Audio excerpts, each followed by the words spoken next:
மோகன் நான் தான் மோகன் தான். நான் அம்மா தானே, நீங்க எனக்கும் அம்மா தானே. ம். ஏன் நான் ஏத்துக்க மாட்டீங்களா? என்னால மட்டும் இருக்க முடியுமாம்மா? என்னால மட்டும் இங்க இருக்க முடியுதா? உங்களுக்கு வீட்டுக்கு வரணும்னு எனக்கு ஆசை. ஆனா அதுக்குள்ள எனக்கு அனுமதி கொடுக்க மாட்டேங்கிறாங்க. ம். நாங்கட்டி எனக்கு புரியும் நீங்க சொல்றது, என் பையன் சொல்றது எனக்கு எப்படி புரியுதோ அது மாதிரி நீங்க சொல்றது எனக்கு புரியுது. இருக்கட்டும், வேண்டாம், நான் இருக்கிறேன். நான் எப்பவோ நான் என் குழந்தை இல்லாதப்ப நான் போகணும்னு தான் எனக்கு தோணுதுங்க. எனக்கு பாதுகாப்பு கொடுத்துட்டு இருக்கிறாங்கடா.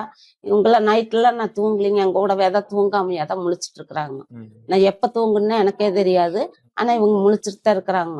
நான் என் மண்ணெண்ணெய் ஊத்திக்குவேன் அப்படிலாம் சொல்லிட்டு, என் குழந்தை இல்லாத என்னால இருக்க முடியாது. ஆனா அவரெல்லாம் எனக்கு காணொலி மூலியமா பேசினாருங்க. விஜய் அவர்கள் நேர்ல வந்து உங்களை பாக்குறதா சொல்லியிருக்காங்க. பார்த்தாங்க அப்படின்னா நீங்க என்ன சொல்லணும்னு விரும்புறீங்கம்மா? விஜய் கிட்ட என்ன பேசணும்னு நினைக்கிறீங்க?